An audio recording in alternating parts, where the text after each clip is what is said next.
Bandeko biso yo obanda ko liboso na bino po tokoka ko tongo ekolo Congo ebongo etongama na cadre ya émission na bino bosolo bisika wapi bozwa kabiyano na mitona na bino ebele etali kotambola oya kitoko ekolo etonda nkita bato mayele pe bwanya mokolo mwa lelo tokobeta masolo etali nungu to tolobi na lopoto tentative ya détournement ya fonds alloué na TENAFEP kuna ongambo ya ministère ya enseignement primaire et secondaire bisika wapi eza lokola bras de fer engagé entre mokambi ya ministère ango tobengi bongo ministre Tony Mwaba na inspecteur général ya finance mwana mboka Jules Alingete bisika wapi ya dénoncaki que maele ya bukamati misolo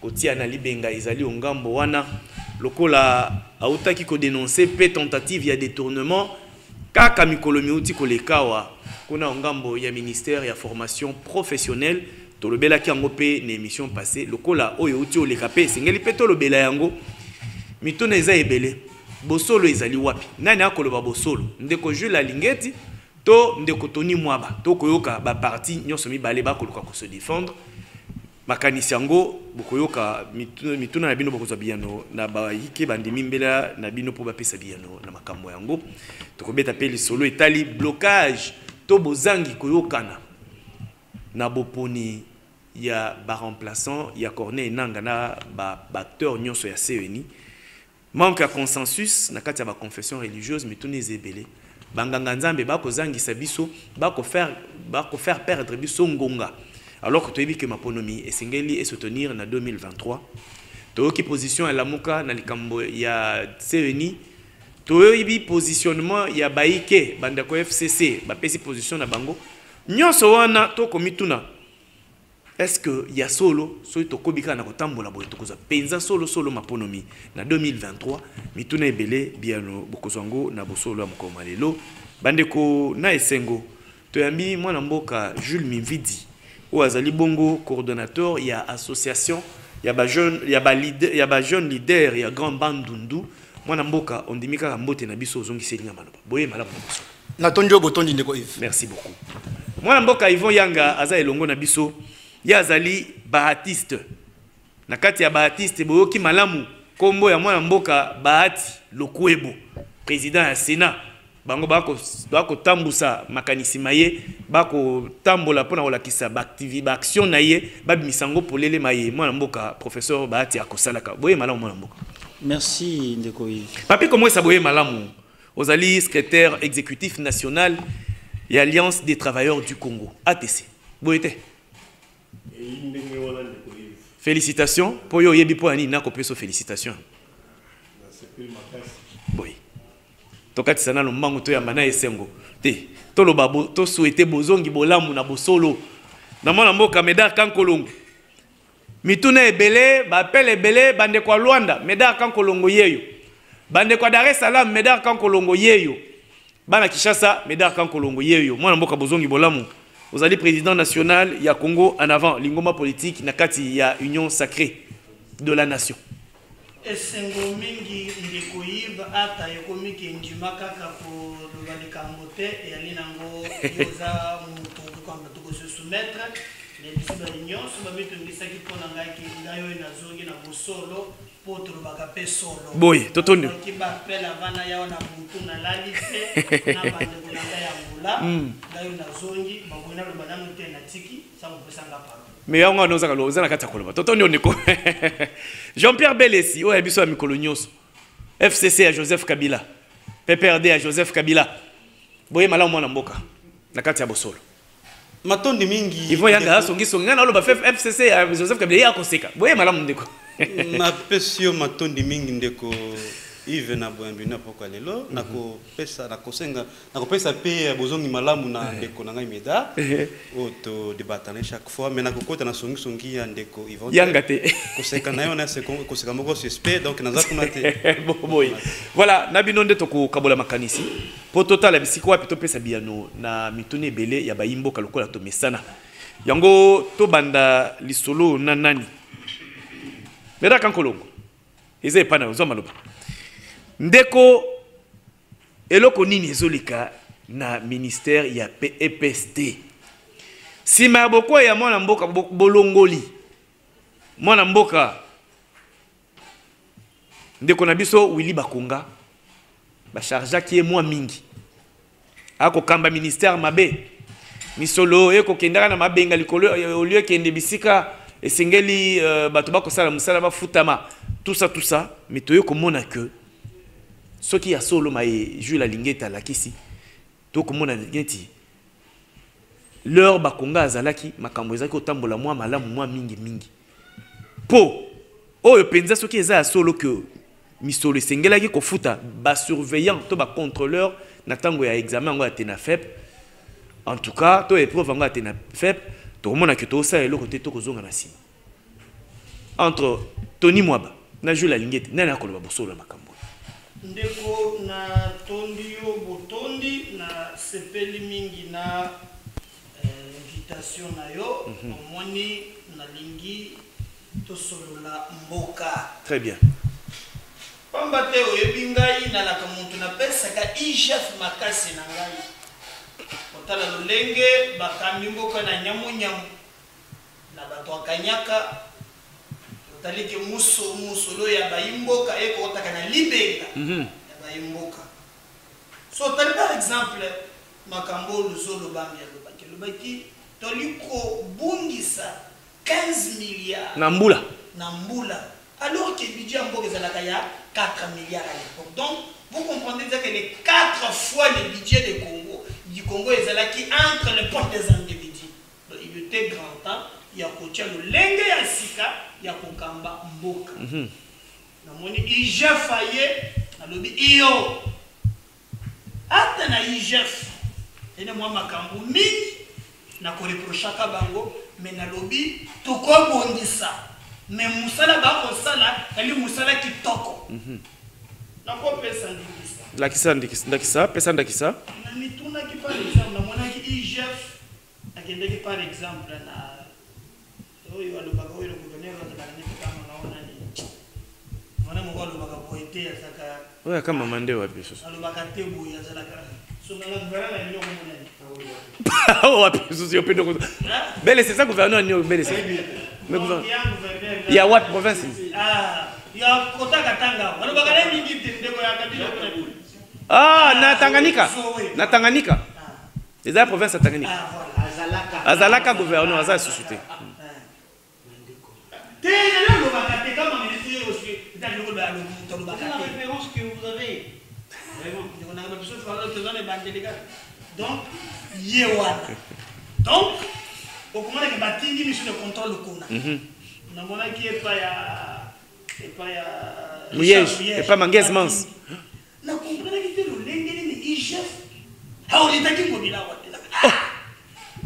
on est comme mona que IGF ataki na motema donc on a fallait que banana Kinshasa avant qu'il ne pas province partout mais namona qui est moi ko sélectionner zelaki na pesa exemple moi ya mungu na bisaka IGF o somela de la gangote ministre provincial de transport ya Kinshasa ndeko Mbokoso mais où est l'escroquerie d'État escroquerie aïe chaque tongo soto la muki bakofuta 500 francs na muki ya muki 1000 francs parking na hôtel parking bientôt 3 ans ata libanga te na lande l'émission zolo bawo mbongo wana tolongoli ya moto tchana na kamusu on est comme détournement c'est détournement ouais na moni ba fala na moni de alingeti ngane peso ko maboko mais la télévision tant que on regarde le bio makambo ya ba tracteur ko ba gina ngo ba pakola peinture ya ngala ngo bila ba tele ba sombaki ba lo ya kocha ko ça va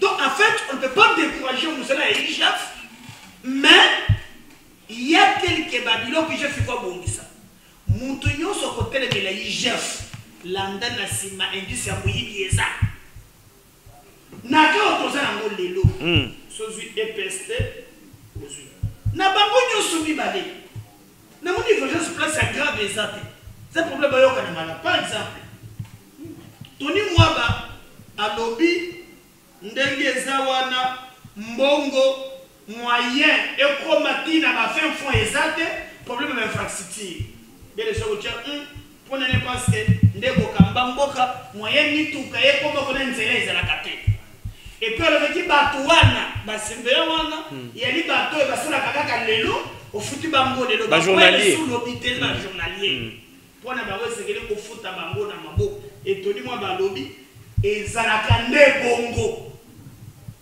alingeti ya lobby te soki ezalaka bongo mais na lolenge ya sika esengeli soki musolo eleka na nzela ba ebimi ba pièce justificative ezala to ba ke miboy alors so ta des problèmes ya koyokana mais na landi ko sorte par exemple so tanga na bundi kwa ngelo na chef par exemple le lobby nombre de participants 2 226 nombre de classes 2026 40 élèves par classe ce qui fait 50 000 classes. Nombre de surveillants, 300 000 surveillants. Donc 6 surveillants par classe.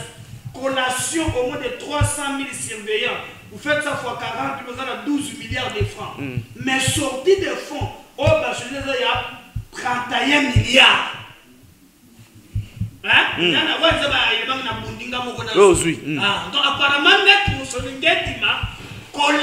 oh, c'est ce qu'il on appelle ça nombre. Par exemple, nombre de surveillants, il faut au moins dans les 50 classes, nombre de surveillants, 300 000. Alors, si tu prends 300 000, donc surveillants par classe, et combinisa 40 000, $20. 40 000 pour cacher na bango. Au PSIPA, pour 3 ans, 12 milliards de francs. Alors, selon maintenant, l'équipe du ministère des Finances, nous apprenons. Selon la source, et l'Indien maintenant 32 milliards. La place à 12 milliards, n'a pas calculé les 31 milliards. Alors, est-ce que le monde a subi un côté? Donc, on a besoin de détournement. Mais il faut que l'on ait la Kokoba. Mais la sortie paix, il y a Tony Mwaba, il y a dans mon action d'État pour le Baboupe Bongote. Tozong là. Ndeko papi comme ça. Moi nangalie mazo maloba oyebisa biso nanu oyo ezoleka na EPST tokoya ko regretter ndeko Willy Bakonga parce que biso tokanisaki que toza ko évoluer oyo ba reprochaki na ndeko Willy Bakonga atako mingi ezali prouver te ti lelo yango nde tokomoyo kalisusu bato bakolela te tentative de détournement dénoncée par l'IGF le bela bana ekolo bayoka na tondi botondi pona motuna na yo et na profiter pour remercier parce que peut une félicitation na remercier tu es un frère na rejoindre ndekonanga Médard aza na approche mon vraiment pertinent l'IGF est un sentinelle na biso il y a finance na biso écolo. Depuis un certain temps, tout le monde a quand même que moi, je suis allé. C'est-à-dire que na koka na ngapeke na zanyi maloba koloba parce que onyo so na zaki nango na motema yango ye alobi. Tony Mwaba, homme d'État. Messalingeke, homme d'État. Bango nyo so baza au service de la nation. Je crois pas divergence nyo so eza remettre à la place publique. C'est comme ça aussi. Ba dossier mususu esengeli ba correspondance ekoki ko salema beaucoup tani la séance moi travail vous échangez boelage ba divergence tabino vous trouvez intérêt d'entente mais comme nekonanga Médard pe alobiawa ce qui totali bien mutinyo soit tel mais la IGF moi tendance moi détournement pe eza olata ina nzoto ezalaka moi tendance à détournement ezalaka IGF musala malamu. L'autre fois, on a eu l'émission dans le Kaka. Ngaïn na travaillé na inspecteur Gilles Alingete. Aza dur le col à roche. C'est quoi le bon? Quand on a sourire na yon la te. Aza mutusoke ami pesi musala. Asala kayango. Asala kayango. Donc musala ezo salema. Ceux qui ba divergence c'est ali. Ba mika ko elage ba divergence. Place ça ne va pas. Parce que jusque là, bazol nganeti. Dans ce monde, les réseaux sociaux, n'est-ce pas toi télémédie la lignée individuellement. Non, ce n'est pas la personne âgée la lignée. Et ça musala ba pesi tâche ba pesi responsabilité. Ce qui a télémi a gagné, c'est qu'il y a eu quelque chose. Alors, on a beaucoup de stars à la télé, à réseaux sociaux. Carrément, la correspondance est copiée au salement. La correspondance est copiée au salement. Beaucoup qui ont écouté la séance de travail, beaucoup d'années, mettre à côté la divergence stabile. Ce n'est pas l'État qui gagne la distraction, tout ça, parce que la priorité est ébélée. Ministre Tony Mwaba, nous sommes des fonds et alliés au salaire.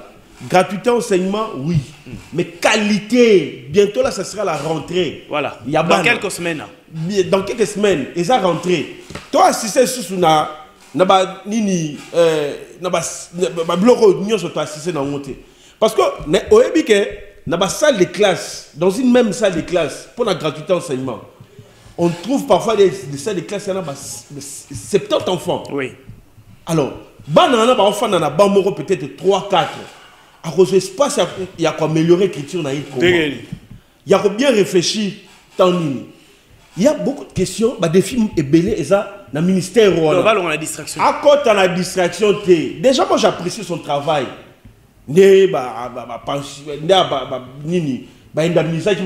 Enseignant. Na CP là qui na mona au moins que azam moko oyo azam ça na comme elongo bani. Mais néanmoins s'il y a des divergences, ndeko na médard à lobby, ba information oyo azui na aza bon ayemo ka yebi source ba information ba détournement là, ayebi source ba information azui. Mais bon, et ça en plus hein, na connaissance de biso, s'il y a quelque chose, ba kutala comme ça, peut-être que ce n'est pas Tony Mwaba. Peut-être qu'il y a d'autres personnes, il y a ministre pour faire n'importe quoi. Très bien. Alors je crois que s'il y a des divergences, ça ne sert à rien de faire la star à la télé. Très bien. Ou à répondre, ou à répondre. Dès que je me dis, moi, tu es coupé là entre Tony Mwaba, ministre et PST, dans le jeu la ligne numéro 1, il y a Inspection Générale des Finances. Dossier, à la base, il y a dénonciation, na IGF, il y a tentative, il y a détournement, il y a fonds alloués, na TENAFEP. Donc surveillance, tout contrôle, il y a opération, tout examen, ou une épreuve. Tout qui, baïke, Tony Mwaba lobby, à répondre à Jules Linguette, Jules Linguette pas zong ici. Je wana à ping-pong. Imaginez ni kopesa na mboka na ngonga oyo. Ndeko Yves, détournement na mboka na biso est comme la inhabitude. Et comme un système installé oyo ba Congolais, ba Congomani bazo koka, bazo kokamba biso bazo koka kotika te. Parce que le système a été déjà installé vraiment essengi rigueur. Parce que pour na ministre to monaki ba demande combien na ba parti politique songolo pakala oyo bazali ko kotisa pour ka comme ministre. Le président de la République a payé bino confiance, a sali confiance. Premier ministre a nommé yo. Na banzete ndeko Tony moi bazalaki vice na époque il y a ndeko Willy Bakonga. Tony Mwaba. Non. Ezaki vice azaki o yazana hydrocarbures lelo. Ah oui. Ya wana ndeko Tony azaki député national tout simplement. D'accord. Comme député national, déjà il avait les données yaba oyo batiki biso yaba oyo badimaki ya Willy Bakonga. Parce qu'il fallait assez servir na ba erreur soit bambeba oyo bakomomani bamonaki na oya bimi mbele ye alingi asala autrement. Mais ce qui que mosolo ya l'état est bimi pour que bafuta bakongomani oyo ba surveillaka examen wana ya TENAFEP ezali bana mboka bafuta ka bango ndeko combien omona $5 par jour ou $10 Donc, ça ne représente rien. Bah, yeba telemi, journée mobimba, depuis moi, tout ça va classer. Moussa les alaka, il y a mon nez, na bande de Nassou Kazu 40 000 francs. Mais Nassou Kazu kaka 30 000 ou 40 000. Et belé bango moko, empoché. Il fallait y ministre a pensé d'abord sur évaluation, il y a gratuité et enseignement. Très bien. Qu'est-ce qu'il faut dans le système éducatif Nabiso? Est-ce que c'est une réussite ou nous avons lancé précipitamment? Ou soit encore, Nini Tokoki, comme la poète, année oyo et simba, parce que la difficulté est tellement ébélée. Bana bazo vanda 5 par an. Sur nombre, on a 4 salles de classe, problème d'infrastructure et pas 200 élèves, 150, 100, etc. Alors, les éléments où il fallait à étudier, n'a pas inspecteur, n'a pas directeur, n'a pas préfet, qu'est-ce qu'il nous faut? Est-ce qu'il faut ajouter des écoles? Ou est-ce que l'enseignement est pesami malam doté? Parce que tant que vous n'avez pas basali sur nombre, je crois que Mola ici, à cause de la difficulté, on a à corriger même des devoirs. Il y a un autre rapport que Banebele Bazonga a demandé devoirs non corrigés. Alors, les éléments où il faut travailler, à quoi seulement qu'on se base dans mon solo pour que Oyo Bazo Fouta Bakongomani y à se servir namo au lieu que Atala Nini Oya Koki Kobo. Merci beaucoup. Je crois que les alliés.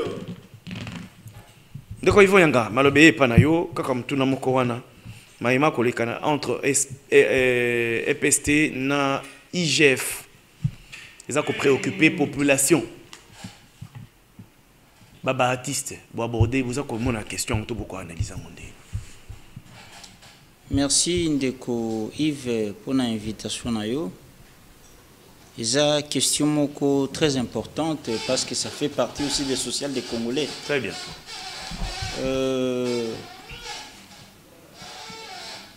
Eza na sava moko na mutu moko ya mayele ya lobaki yango soko lingo détruire nation ko sala ba miracle te ko lukela biso ba bombe chimique te ba bombe atomique te détruire éducation na yango. Alors biso nyonso ndenge tovana etando eki awa les cas qui n'ont pas école. Très bien. Et puis ceux qui formation na biso za la kamala moté mais tout ça ko servir mboka te. Et ko sala ngai pasi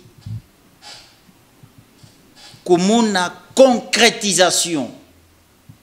Il y a soupçon. Il y a ndeko Gilles Alingeti et ça l'a réalisé. Parce que tant que bazolo ba tentative, ce n'est pas dire le détournement. Il faut tout comprendre yango. Mutu azali ko kamba enseignement primaire azalaki na tentative selon de Kojila la ça veut dire alingaki a dévié direction initiale o azalaki destiné ya kofuta songolo pakala azalaki na makanisi wana ndenge ndeko jila lingiti alobi yango tentative nalingi na loba boye ndeko Yves na conseil ki ndeko nangai kulutu nanga jili alengeti oui bisekini na loba ki na ye boye musala aza ko sala eza musala moko très important azali ko aider chef de l'état aza ko aider gouvernement azali ko aider peuple congolais. Mais pourquoi comme ça là tout moment va sortir médiatique? Est-ce que c'est important? Musala na yaza ko sala yango na bureau na ye na service na ye ce qui a silisi ndeko Yves ba imboka bala na malamu akoki n'est pas autorité compétente. IGF ezali service na kati ya présidence de la République et l'autorité compétente c'est le chef de l'État. Il appartient au pouvoir du chef de l'État. Il y a qu'au rapport, il y a IGF, il y a qu'au remettre en acquis des droits. Et pas il y a magistrat, et pas il y a juge, ça dépend. Il y a aspect, il y a l'Ikambo, Oyo, rapport, il y a déposer en Mais, Ndeko Gilles Alingeti, à tout moment ba sortie médiatique te zalinga été et zali ba tebele azo sala musala malam mais résultat musala na yewana c'est comme si ça ba tapage médiatique ndiko je le répète kulutu na ngajila lengeti azo sala azako aider chef de l'état azako aider gouvernement mais beaucoup plus azako aider peuple congolais oyo bato mususu ba mesana kina makanisi ya mabe na régime ya ndeko Kabila oyo porte-parole na yeyo ayewa azoyo kayango ayebi yango ba habitude ya mabe wana IGF n'existait pas à l'époque de Kabila. Non, ils existaient. Non, na lobi boy. Non, bana eza ya kombo ya pamba. Nazo ba musala. Ah d'accord. Yiba na yo, boma na yo, sala na yo mabe, nyokola peuple congolais, kumisa Kabila, otika na poste na yo. Mais na période de Félix Tshisekedi, IGF la muki, ezo sala musana normalement. Na sengi na ndeko Jili ya lengeti kulutu na ngai. Atika ko sala ba sortie médiatique. Musala zo sala pour na peuple congolais. Mutu nyonso ayebi ki asala musala na imalamu. Après ça va ko sala musala, akine couper sa rapport à qui des droits. Aza ko sauver nation ndeko Gilles. Aza ko sauver nation. Mais ngai po na ngai, je ne condamne pas mon cambier pesté, nazo condamné été. Merci beaucoup. Parce que ndeko Gilles a le bien tentative mais à ça la attention. Il faut pas payer ça répète un vrai rapport, bon c'est ça faux rapport. Merci beaucoup. Voilà. Ndeko Belesi. Ndeko zo maloba. Mikolo miuti koleka ya kotangawa. Dénonciation, il y a détournement, tentative de détournement dans le ministère enseignement professionnel. Tout ça dans le domaine de l'éducation. Mikolo to poussana lobby awa. Tentative de détournement dans le ministère, il y a enseignement. Donc EPST. Guerre ouverte. Ndekotoni Mwaba Azali, député à l'époque, les Azali député dans le gouvernement, a dénoncé qui détournement dans le même ministère où Yazo Kambalelo à l'époque Ezaki Kokambalamo Amboka Willy Bakonga Wilba. Ndekoto ça l'analyse. Maetoni Mwaba afundaki Willy Bakonga. Na maelelo IGF a ko dénoncé na bokambi na ba union sio koleka na EPST. Est-ce que penza esengela ki elekana ndenge elekana bongo na tango wa Willy Bakonga oyo azwa ki charge ya kofandisa gratuité enseignement projet atata mokonzo école ndeko Yves na pesio merci mingi na mutuna na yo. Je crois que ngana sala ka débat beaucoup plus il y a un principe na lingaka vraiment kota na ba débat moko personnel que toi individuel té parce que nako banda d'abord ndeko Yves ko définir bino soit ko pesa les contours ya IGF. IGF ezali un service public de l'État mais à caractère technique. Il faut ba imboka ba yeba yango parce que dans la ligne ndeko Yves Yvon alors que IGF pendant que Kabila coexistait. Mais lui-même il s'est contredit en disant que il faut de quoi lingeti atika ko sala ba sortie médiatique. Donc au vrai sens du mot. Non, s'il te plaît. Non, s'il te plaît. S'il te plaît, Yvon Yanga. Yvon, s'il te plaît, Yoko Maka. Nakokena question tisuka émission. Il n'y a pas de problème, Yoko Maka. Akoye bisanso bakamana na période de Kabila. Ça peut à répondre. Tina suka émission to. S'il te plaît, Yoko Maka. Na commenter ndeko. Tika siko belisa, ils attendent belisa, malobeza ya yondo. Lorsque tu parlais dans la c'est qui est la belle saloba, ils attendent ngongana Yoko Maka. Soyez civilisés. Oh Monica lobi malamu te Yoko Maka. Soyez civilisés. Jean-Pierre Belisa ça dans ce ndeko nangai. Yves. D'ailleurs, on a dit que non, il s'est contredit parce que justement, rôle de l'IGF, vous avez dit un travail de fourmi. À salir travail dans le silence. Et puis à salir rapport, comme il a dit, acquis des droits. Mais dès qu'on a Yves, tant que nous à l'époque nous dénoncions ce que faisait, soit ce que fait de quoi l'ingeti, les lots, bâtons sacrés, bâtons qu'on peut raison. Que à la politique, mais un spectacle de Konanga Yves. Parce que Ndeko Yves, Ngai Nazali un homme de valeurs dans le bras toujours. Je ne peux en aucune manière soutenir Moutou Oyo Azako détourner Mbongo ya l'État. parce que zali mbongo ya biso nyos. Mais seulement il faut suivre la procédure parce que la procédure en droit ils ont la sacrée ndeko Yvonne il va pas me contredire. Tant que yazo kolanda procédure normale et que bandi ko sala ba sortir au médiatique après ko s'attaquer na batou ils allaient vraiment malamu mingi te. Mais ndeko nangai ndeko vous allez concerner problème bien té. Parce que tout est parti dans les Cambonini, oh makambo et Koutubima. Ok, osana maloba. Nazakoya.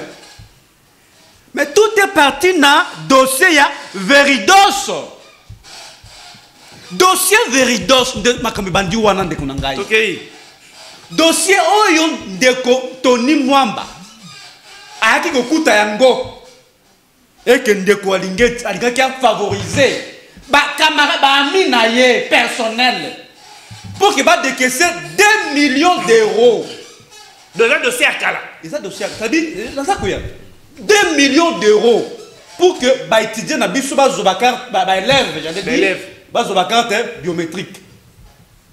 Et que ndeko Tony aye ko télémé la dossier wana pour na koloba que gratuité enseignement les effectifs même ba carte on ba na ba ko jamais ko futa ngo ba ki non chaque élève futa $5 pour l'obtention de la carte biométrique. C'est là où tout est parti. Donc, on est coaligné, c'est-à-dire qu'on s'en est coivé, et ça dit en français, bah règlement de compte. Parce que là, on sait réellement que ndeko alingeti aye bisabiso par rapport à la statistique de la sali, par rapport à calcul que non bongo va foutaka banani wana ba contrôleur wana. Est-ce que Moutan a bani d'abord? Ça, je ne sais pas encore. Parce que ça varie dans la zone. C'est important. Parce que contrôleur dans la Kinshasa, même salaire à l'intérieur.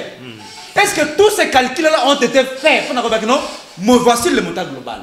Mais seulement selon des archives que réellement l'État congolais a déboursé toujours 31 milliards de francs. Pour le contrôle, il y a été fait. Pour le contrôle, il y a fait. Parce que ndeko nangai nani awa appelle pas chiffre moko mesdames non c'est là l'archive oyo tikala na ministère ya ils ont toujours 31 millions de francs. Tout ça pour vous dire monsieur Yves que ici nous avons affaire il y a batu oyo bazolinga de part et d'autre ba garantir ba intérêt dans mon personnel alors que parce que c'est ma campagne sacrée mais seulement nous disions depuis toujours que non ce que fait monsieur Alingeti ils allaient travailler ils ont rentré vraiment dans la compétence à proprement parler parce que la compétence est d'attribution. Lui à Lingeti, parfois Azam que les musiques quand même dans qualificatif. Il y a qualificatif ou appelle ça comme sénateur que ce sont un groupe de voleurs. Mais il n'a ni qualité ni compétence, il y a qu'au traiter, soit il y a qu'au qualifier donc c'est la justice seule. Et c'est seulement qu'il y a ce monopole sur cette compétence là que nous allons mourir tout le temps ou pas. Mais il y a l'ingéti de Kunangai, azali ko côté dans le domaine oyo, ils allaient y être. Mais aussi, azali ko ça la une politique oyo, exemple pour faire comprendre à la opinion que non, il y a un travail qui est fait. Non, nous ne voulons pas, j'insiste encore de Kunangai, il veut une politique spectacle. Mais seulement le dossier oyo parce que je ne peux être ni défenseur. Il y a un déco Tony, ou soit mais seulement par rapport à fait, on a analyser, j'ose croire qu'il y a un problème qui se pose à ce niveau-là. Donc, M. Lingeti a dit que c'est un règlement de compte. Parce que jusque-là, bon, peut na caisse à l'État, ils en ont été. Et bon, on peut mais comment expliquer déjà détournement des... Au Colombie, il y a une tentative de détournement. Non, quand même. Attendez intention. Non, attendez intention. Non. Donc, Awa, ils allaient m'accaboyer. Ils ont sacré. L'accent qui sont que nous sommes mais le lot, détournement la carte sacré. Tu comprends ça va cas Awa concret. Formation professionnelle. Détournement. Tu es dans le ministère de la Santé. Détournement. Tu es dans l'économie. La ministère de l'économie. Tu es dans santé à Canada. Merci beaucoup. Tu es dans le ministère EPST. Vous sentez que les lots, détournement. Merci beaucoup, Belesi. Je suis pas là. justice à la makambo pour la vérité. Très bien. Mais d'accord Kolongo. Tozo tika la kana EPST. Na ebisa yo totia action na makambo yo ezobikisa mboka na biso. Gratuité de l'enseignement. Tobandi yango na ndeko Willy Bakonga tango balancer yango yende azaki ministre ya secteur wana. Ndeko Tony Mwaba ayo kolanda parce que ezali continuité, il y a gestion, il y a choses publiques. Nini esengeli kosalema. Tony esengeli ko bakisana musala aussi salemi parce que kalami ite bana na biso bana na yo bana nanga bana na biso bazozunga na classe. Pour bana batanga malamu to bika davantage réussite na effectivité, il y a gratuité de l'enseignement. Webi ndeko nangai na makambo itali kutanga ya bana na biso avenir ya mboka efandi bewana. Alegi toza na moto na likambo yo na motema pio sans kotia ba polémique nde na biko yo kayango awa ya ba biloko yo senga ka polémique te esenga ka toka bora ba po bana na biso Yalika ya FCC, yalika ya Union sacrée, Union d'Oisa, bana ba koni manière générale. Voilà. Nous devons tirer beaucoup d'attention à l'Ikambo.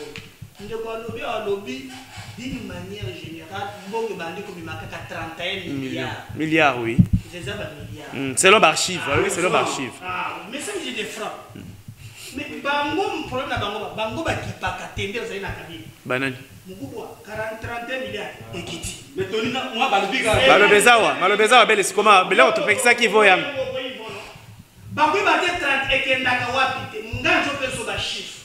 Ya toka po il faut balobini mukubwa. Nombre ya bana otoza na bango. Cette année toza na 2 226 000 enfants. Oh, il représentait. C'est une affaire. Aux hommes, na bande de bâtiments dans la classe. Il y a 40 élèves par salle.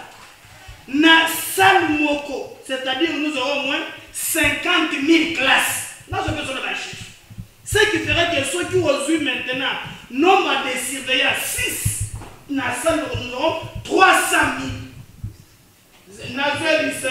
Non, c'est les différents. Belle, c'est comment? C'est là. Les gens vont nous juger. Même à tous ceux qui vont comprendre. Ceux qui ont maintenant 6 surveillants par classe, au Kozala au moins 12 milliards. Ce qui fait ça que dans le Bango, le régime il y a Bouka Beko Bouka, Ndeba Bouka qui contrôle les alakatés. Mais moi je ne dis pas ici que Tony moi va détourner. Et puis le débat très important. Mon gouvernement a mis 16 millions de dollars pour faire les aides. Et si déjà il marque pour Tony Mwabalobaki et Télé va ouvrir, donc pour que Kaka, ministre de la Finance, a signé ça ou d'un décaissement. Voilà. Là, c'est le ministre, lui, c'est Alobaki Yango. Voilà, on a parlé beaucoup. Ah, et puis Kalika, Makama, Mike, Kombongo, et comme. Mais je vais le tête. Oh, le lumière tangola, et le kinam moi est délai. Bon, Tony m'a fait la colère, je ne la raison. Mais moi, ce qui me fait très mal, nana ibisandeko. Tango pa yendeko nanga ivone bakipe yango. Tango balandela ka moyibi. Je suis d'accord avec lui. IGF asa juge naturel ya mututé. Pour je vous présenter ba élément, juge ya innocenté. Et quoi ça? Voilà, bah ça monsieur te na élément pour que mon dit non. Asa innocent. Mais sur l'expérience en Congo, hein? Sur des cas de soupçon, on a pas babi. Na bango mususu na mona non na zolo bate ngaza na kwa bele sitika moninga lo topekisa ki voya ngalo batango yuzolo ba non mais tika yeyo comment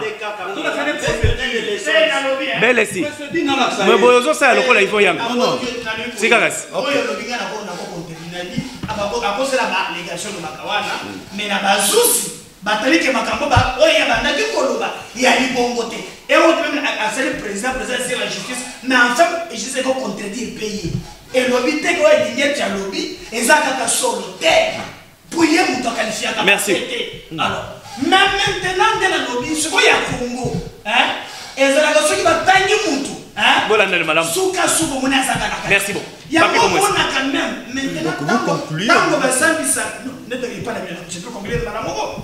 Bateau sur la FCC. Sur la taille là, ça la carte. Nion sur la taille là, ça la clé, ça la carte. Mais maintenant tant que balande la. Ça va faire. Bah fait. Ah ouais. Fait ya les bosso. Kika ya boko sidi. Avec boko c'est là qui m'a quand bakata, oui Kika. Bah ya Dembélé Masouade. Kika Dembélé Masouade. Ça ne tourne pas le bâté. Argument ici. Ah. Le Zolo Bambi. Deuxième, Matata Mponyo Macron. Ouais, il y a un français au l'âge de 7. Souviens pour la carotte, il va battre. La version troisième. Non, bah, fin à Zoloba, non, dans ce sens, que bateau va au cité au banco sur FCC. Et ça va comme on a bango avec de preuves aux années. Merci. On parle de femmes, on dirait qu'on parle de. Non, non, non, par rapport à faire aux autres sur FCC, n'est-ce pas? Ceux qui ont attendu bango, donc ils arrivent après. Il y en a du temps qui n'ont pas bateau. Mais Ndeko, moi je ne comprends pas. Donc Ndeko Belé, c'est animal au baquet. Na période à Kabila, batu nyonso bazaki basemba bana yibate yango généralisé. C'est lui qui a généralisé batu nyonso ya FCC. Yango na répondre hier en disant que c'est pour ce qu'il dit. Vous décourager hein. Ali le pour lier. Yo pour le battre. Il faut que la télé la télé TPC va faire 15 milliards de ah, on comprend le raisonnement. On comprend le raisonnement de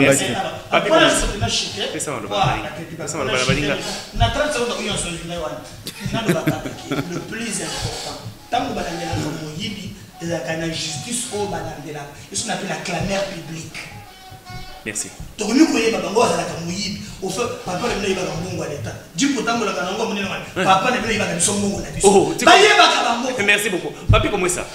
Nini to sala pour la réussite totale, il y a gratuité de l'enseignement. Te rappeler ba fait to bandaki na matérialisation, il y a makanisi yango atata mokonzi ya école makanisi manzenga na ministre Willy Bakonga asali ngonga na ye. Lelo toni mwa ba oyo a dénoncé qui va pratique mon malamu te wana za député national lié wana pe ba ko dénoncer les pe makamo to ça nini po ete to bika gratuité de l'enseignement ya solo ba na biso wazozo na classe kala mingi te batanga malamu. Bon, merci Ndeko Yves, merci na mutuna na yo. Mais avant la bandana nous pour rebondir les droits. Oui. Nangina loba boy l'IGF est un rôle pédagogique.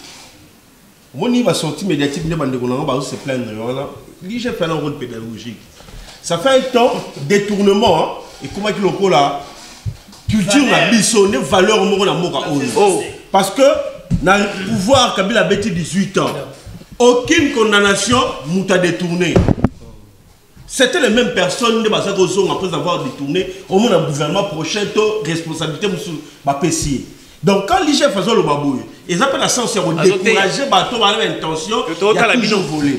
Et les cas dans Zoloba, mis l'école. Là on parle comment améliorer gratuité enseignement. Le projet mis l'école. Il y a dans Zoloba, mis l'école Wana par an. Par an. Et tonga map. Bancarisation, c'est les reliquats. Il fallait mbongwana. Il fallait que tonga mis l'école. Tonga ma na lola. Ce que tonga maki. Na lola. Ce que tonga maki.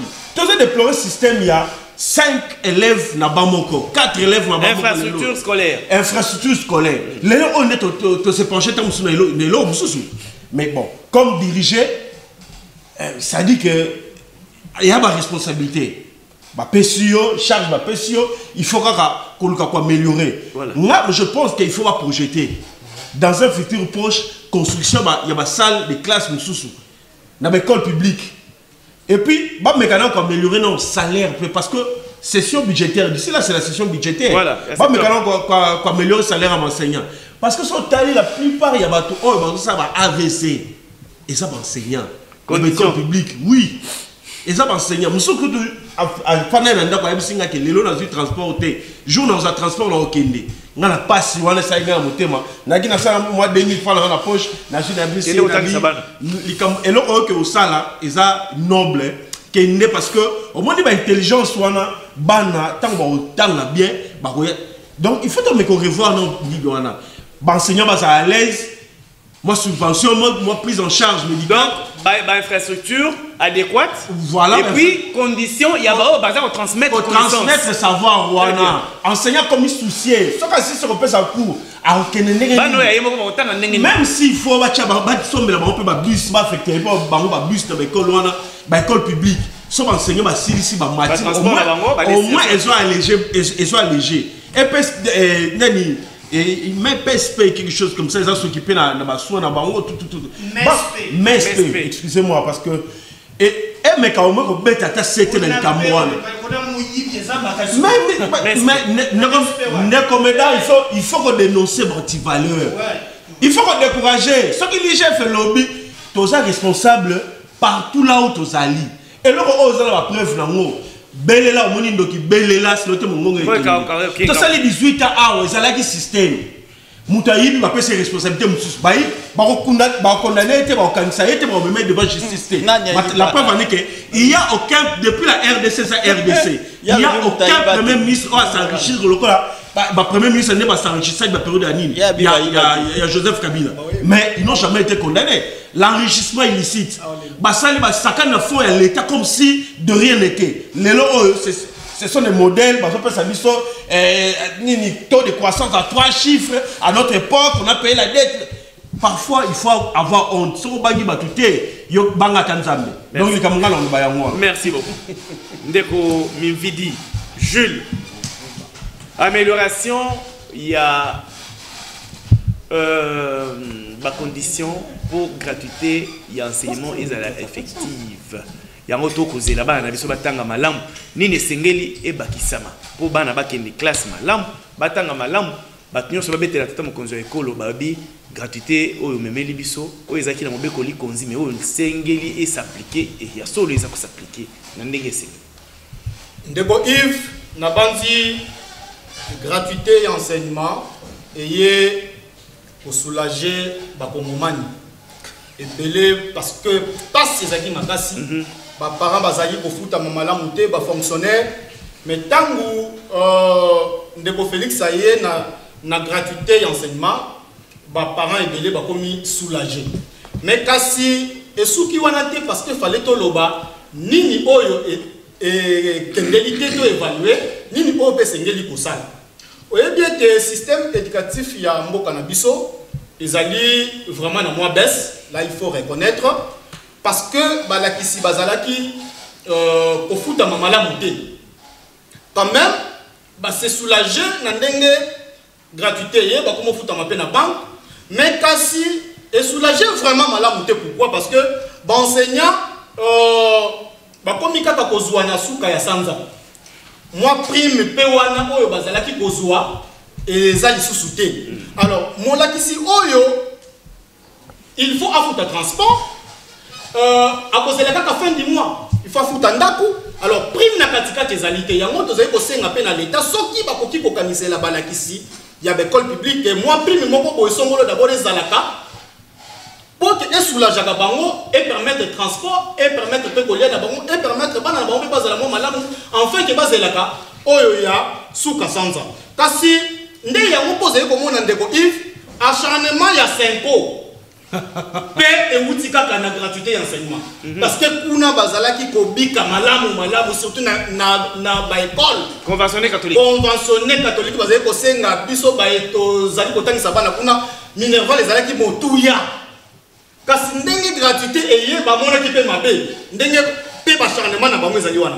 Alors d'abord fallait tout évaluer système na biso éducatif. D'abord on a gratuité, fallait pas d'abord nombre d'écoles, fallait pas répertorier nombre il y a d'élèves, nombre pe il y a salle de classe. Est-ce que les aïe pour permettre et que bana na biso batanga malamu kasi soki pe nombre zali ya ebele moyen pe ba tanga malamu vraiment ezalité. Est-ce que nombre pe il y a NU nouvelle unité on peut bazali pe ko futa maté bazali pe ko lela nombre pe il y a ba pensionné tout le monde qui déjà un pas déjà salamaki oyo déjà ba wuti ko bimisa pe donc là vraiment nous devons féliciter et encourager. Merci. Et que tout c'est là qui ndenge bandeko bauti ko bima ezali oyo bazali ba professionnel ya crée.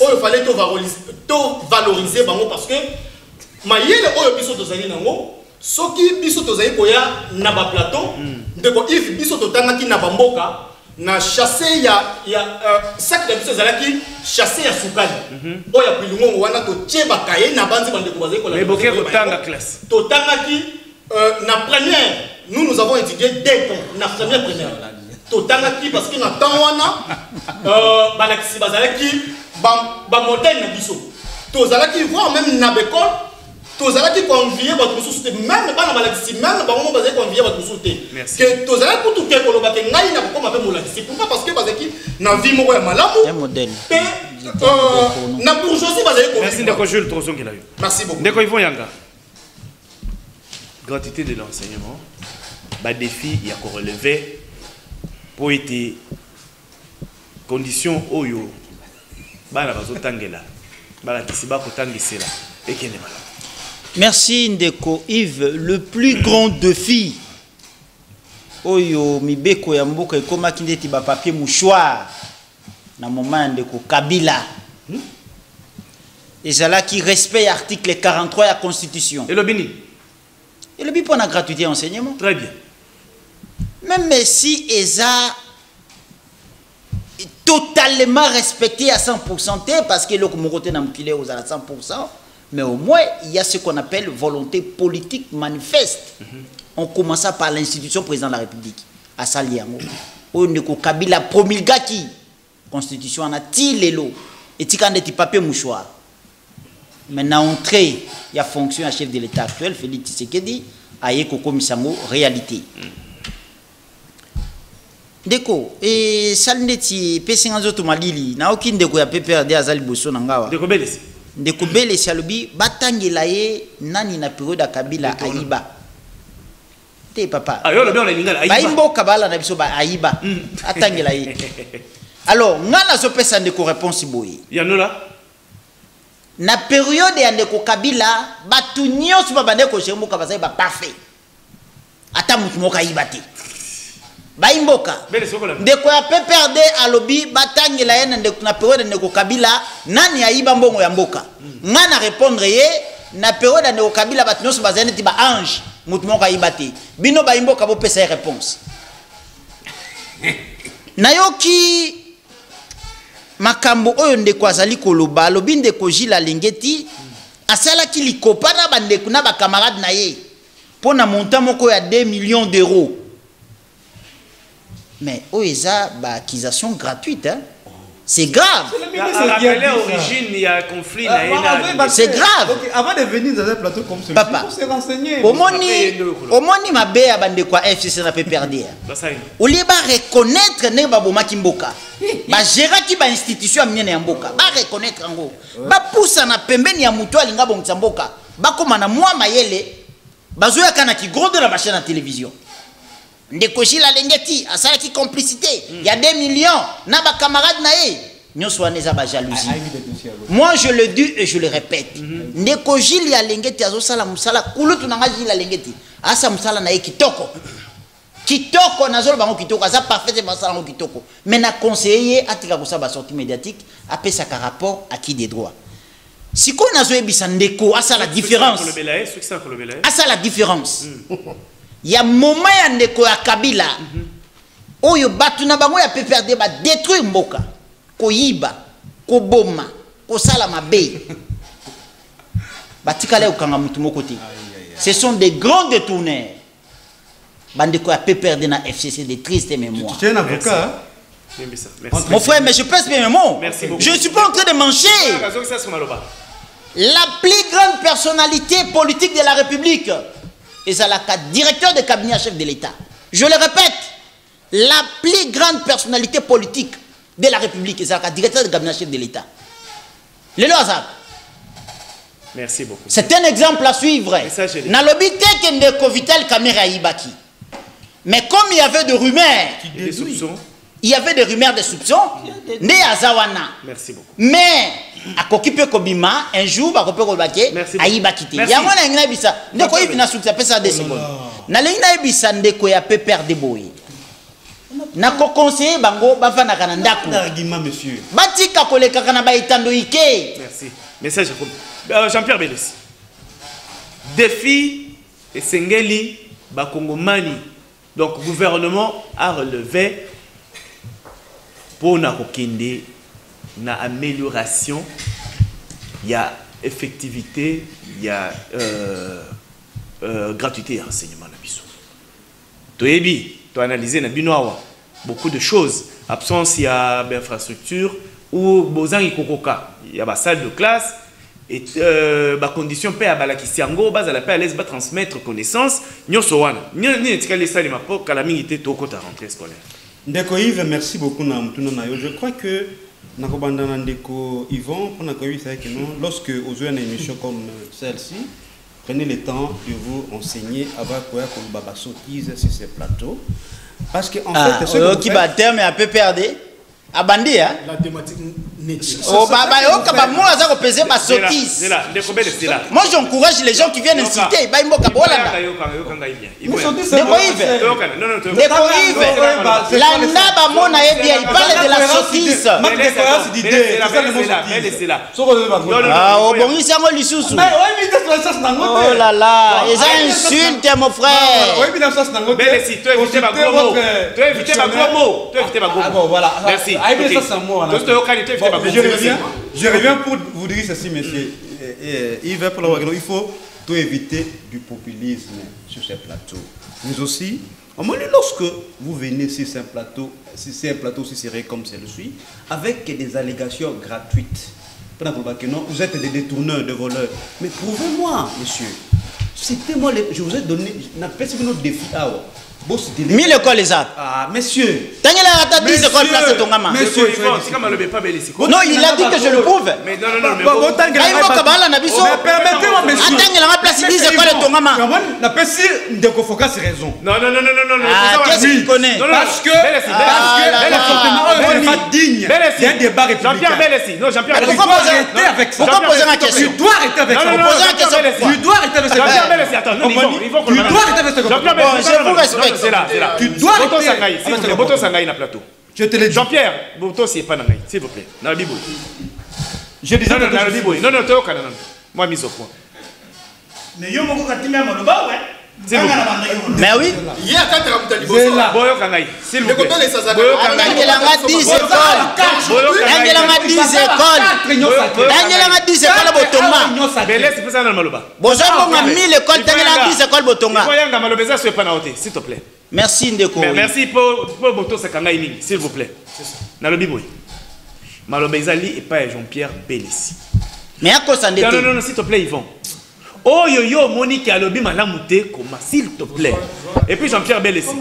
Oh ezali émission passée. Je t'en prie. Oui. Non. Kozonga la ba fait il y a émission passée. Non, s'il te plaît. Non, Sungangaï to ça. Tikane le kuta Ndeko. Merci Ndeko, il répond à malobo pesinga lisusu. Pona koloba que baloba kana droit, pesanga ba fait na ko pesa yo droit. Donnez-moi les faits, na sengi bango ba pesa biso ba fait. Généraliser régime de Kabila comme des tourneurs. Ils ne le disent pas. C'est triste. Alors, comment mais aussi de Konangaï. Mais non, tata permet nous ça bando nous allons en charge. De Konangaï, yoka. OK. Na kolanda bango te bloka miki bazolo ba. OK, il défie pour la gratuité. De Konangaï alobi ma gratuité tant article 43 de la Constitution. Il ne sait pas peut-être pour na koyi ça que non. Programme à gratuité de Konanga, ils vont y aller une fois pour toutes. Ils ont l'un des points qui avaient été inscrits dans les programmes qui n'ont entre le FCC et le cash. Une fois pour toutes. Mais aussi, gratuité à cinéma pendant l'époque de Joseph Kabila, ils ont également effective. Mais seulement, tout le monde d'une manière graduelle. Ah bon? Oui, c'est-à-dire école des Alaki. Ici au Congo? Les Alaki, première année jusqu'à 3e année. Ah dans bon? toutes les écoles publiques de l'État, Ici au Congo. Il faut comment ce que vous bien côté de Yvan, renseignez-vous au Kuzoba Elima Wan. Mais aussi dans le programme ya ba école awa abi. Mais l'école par école. Na ko peso ba chiffre ndeko nanga. Kene na BCO au Kuzoba chiffre wana. Ndeko Matata a construit 754 écoles sur l'ensemble du territoire national. Kene na BCO na peso référence. Kene na BCO ba pesa yo ba statistique on a parce que le nom de Koive. On a lancé le programme gratuit de la saison. Bah école Oyo et à qui bah on a et où tu vas où tu n'as pas bah ton gars wapi quand c'est à cause de l'école auto ton gars on a lancé ce programme gratuit dès qu'on a tant besoin d'une émission renseignez-vous quoi que le défi à relever alors dès qu'on a défi à relever très bien c'est vrai qu'il y a plusieurs défis au même moment dès qu'on a parce que d'une manière globale, l'éducation c'est-à-dire il faut, n'est-ce pas, et les contenus et les contenants. Mais aussi, personnel, en tout cas chargé, surtout à véhiculer l'enseignement, mieux traité. Parce que je vous donne une découverte qu'un enseignant na Botswana a presque le même salaire d'un député national. Vous voyez, donc ça dit quoi? Il faut dans la mieux traiter, en fait, transmettre des bonnes, mais ce qui caca, donc il y a une logique et c'est parce que ce que même le programme gratuit de Golangay, ils ont tâtonné un tout petit peu parce que ils ont qui est pris d'une manière précipitée. Donc nous voulons réellement que l'enseignement qualité de la carte merci beaucoup. Ok, ndeko je m'invite. Zomaloba oyebisa biso nanu oyo ezali comparaître le blocage prise d'opposition des uns et des autres na dossier d'indignation ya ba membre ya CENI voix de sortie ekozalani toke na lombango to sukisa wana voilà avant que na kota wana na pesi ministre ya EPST à ça le projet d'appui à la réhabilitation du secteur de l'éducation.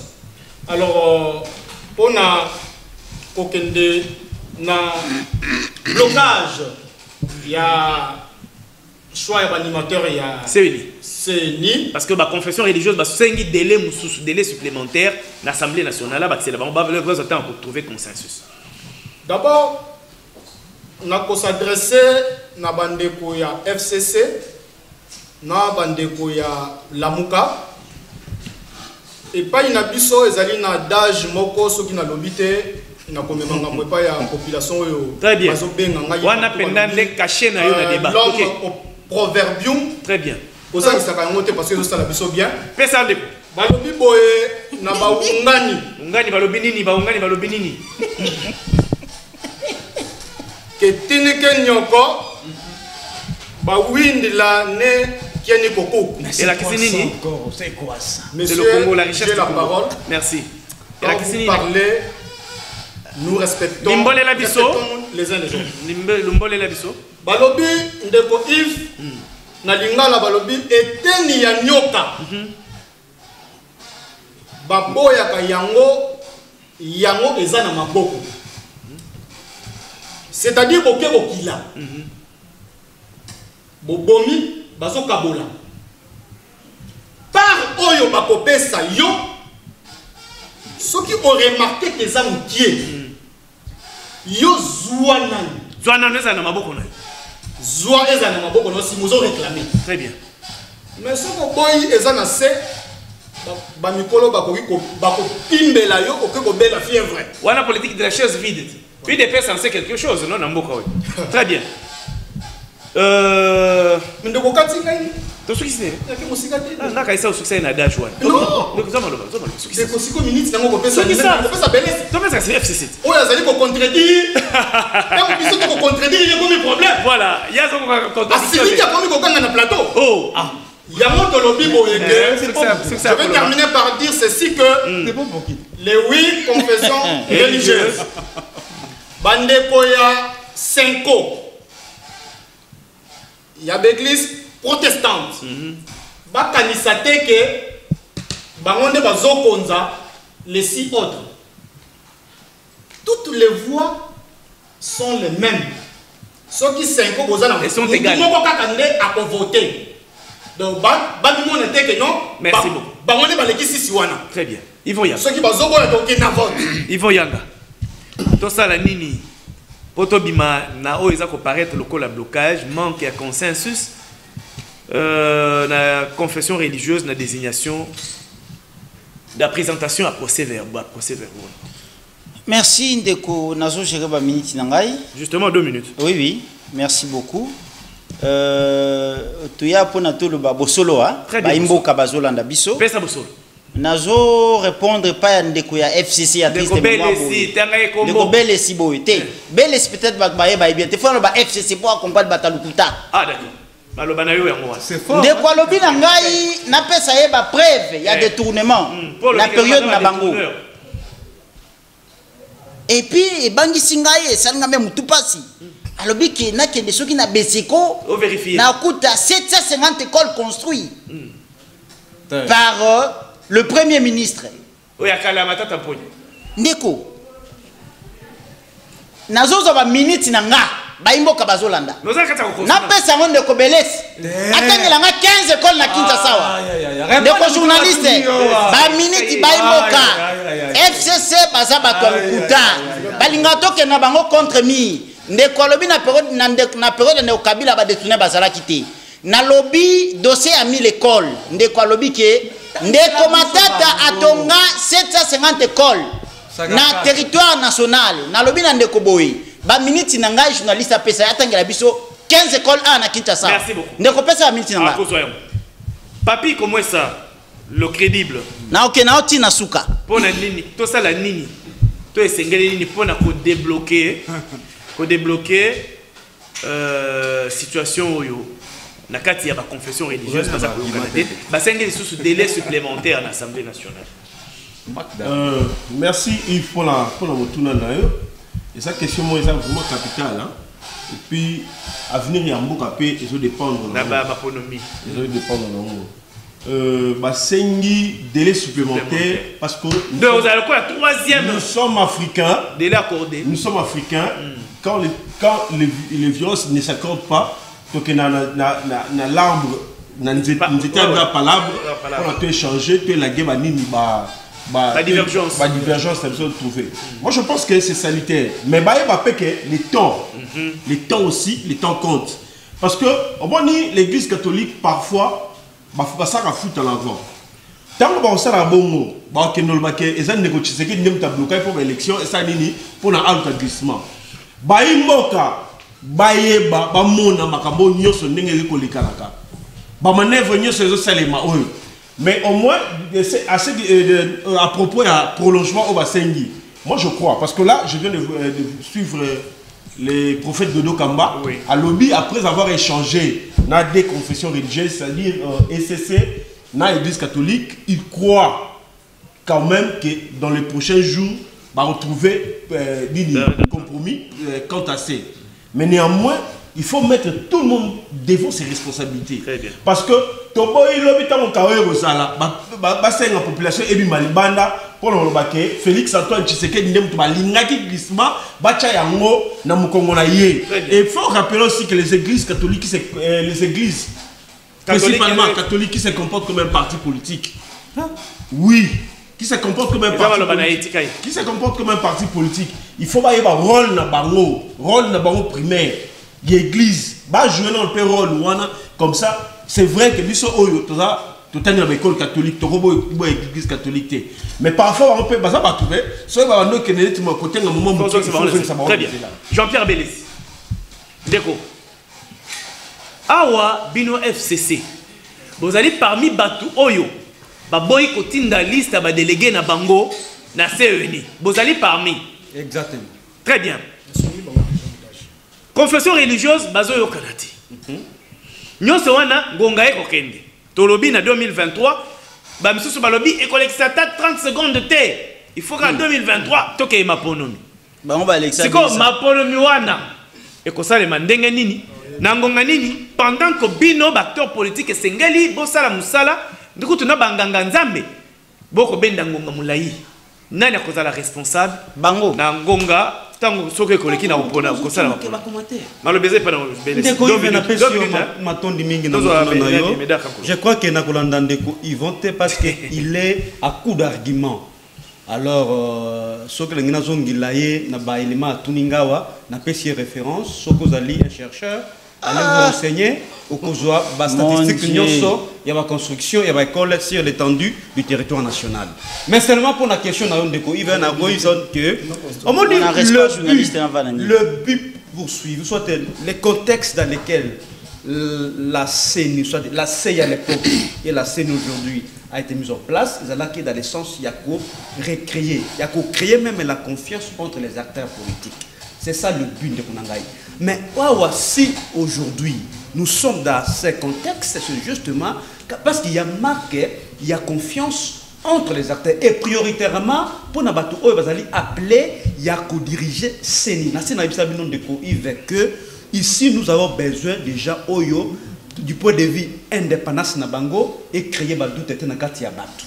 C'est ça le vrai problème. Parce que nos amis ici n'arrivent pas à cerner le vrai problème. Si nous, FCC, avons décidé à ce que Totinda représentant de la CENI, je pense que nous constatons que la forcing, surtout, c'est là.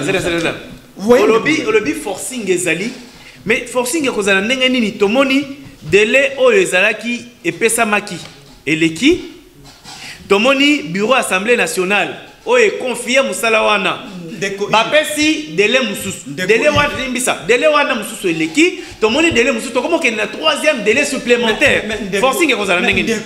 Lorsque nos amis ne jurent que par Ndeko Kadima, je n'ai rien contre lui, n'est-ce pas? Ça dit il y a un problème à ce niveau-là. Parce que selon les révélations faites, selon les révélations faites, que Ndeko Kadima a une acquaintance avec le régime en place. Merci beaucoup. Comment peut-on tolérer, accepter, Moutoué Zali, qu'on chapeauter déjà la CENI, donc c'est ça le vrai problème. Donc il faut que la fonction religieuse va trouver la vision Moutoué à coïncider non seulement d'acteurs politiques, mais aussi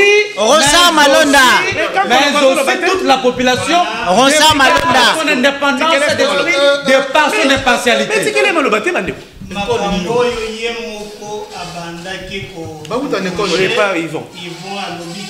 C'est un judicieux passagiste. Merci. Il affirme ici que Kadima a un allié à l'IDPS. Oui, bien, pardon, actualité.cd, et puis ça, information. Ndeko Kadima, c'est un expert. Il est expert en matière électorale. En 2019, la présidente de la République. Un expert, c'est un politicien. Monsieur. Mais alors, mais quelqu'un qui travaille le président de la République comme expert en matière électorale. Un expert, c'est un politicien. C'est pas possible. Un expert, c'est un technicien. Chevronné dans un domaine quelconque. Ce sont les accointances. Vous allez ma accointance que je vous accointance. Mais si tu as déjà parlé, tu as pas le bas. Non, tu n'as pas le bas. Un expert, ce sont des techniciens qui ont recruté. Pas Kankolo. Même la question de peut-être beaucoup d'experts, beaucoup de communication, pour retirer ma confiance. Il n'aspire pas confiance. Confiance au PPRD. Au moins, il y a un pesa qui dit c'est moko. Apparemment, tu vas béni, tu vas béni la parole. Sagesse, hein? Au moins, même dans la morphologie, tout est bitabouille. Donc, la qualité de la appelle ça exemple très important. Chaise vide. C'est quoi ta non? Et faut t'accater. C'est aucune de bonne. Dédé. Je me rappelle maintenant que je suis dans la commune de Kinshasa. Si vous avez un plateau, cabine, et ça école dans le cadre de 1000 écoles. Un programme. Et si la tête de l'eau, chose grave, namoni ngobila ache wenzekola. Et wenzekola. La place à école. Balo bakibacha bina manzanza, bakomi kotonga maintenant banda. Monsieur le gouverneur, est-ce que tu es déjà? Parce que même na rai, bisika bo même on ko chaba tu lisusu. Ils ont te donné ko no ko to ko banda. Ya minene ba bare la bani. O le bo chando ya mandanza eza passe na commune ya Kinshasa. Mais pour le problème makambo ya c'est niveau là. Ngana ko senga banganga nzambe. Toko ya wana wa tuna ka ko toucher ou ville par l'église catholique. On est sur une histoire, il y a Congo, il y a politique, na catholique basé la histoire. Ils nous ont aidés, nous tous ici, à un moment de l'histoire, on avait besoin de l'église catholique. Cassina Nobi, Baye Bapé, qui est ceux qui vont le dire Maman Maria, Bobo, Totokoloba, Iyo. Mais ceux qui vont mettre opinion, il faut bailler parce que opinion, Tokoki perd Koloba, oui ou non. On a fait cet exemple. Ce qui c'est un exemple, Attaque cardinal Lobaki, pour exemple, cardinal Ambongo.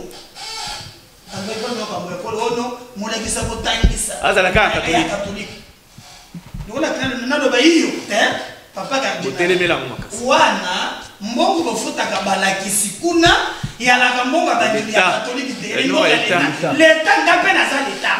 Mbongo bakata na PV okendaka na courant ndefuta donc nakoboya ko. Donc tokoki koloba tenyo suko kolobeza na kaboboto konde kote. Soki ba pesi opinion tokoki pe koboye mena respect. Merci beaucoup. Nous finga bango konde kwa toucher président tata cardinal wana tokolingate mais baye baké to continuer pour na chute par exemple na kwa seni FCC baboyi par exemple il y a AFDC allié na moni MLC na moni ensemble mais na union sacrée par exemple toujours dire bakenda bango qui par exemple AFDC allié première force en termes ya ba mais au moni que il y a déjà assez atteint candidat na sans que aluka mindondo. Tandis que bande de ensemble, parce que l'union sacrée, mais ba condition ka.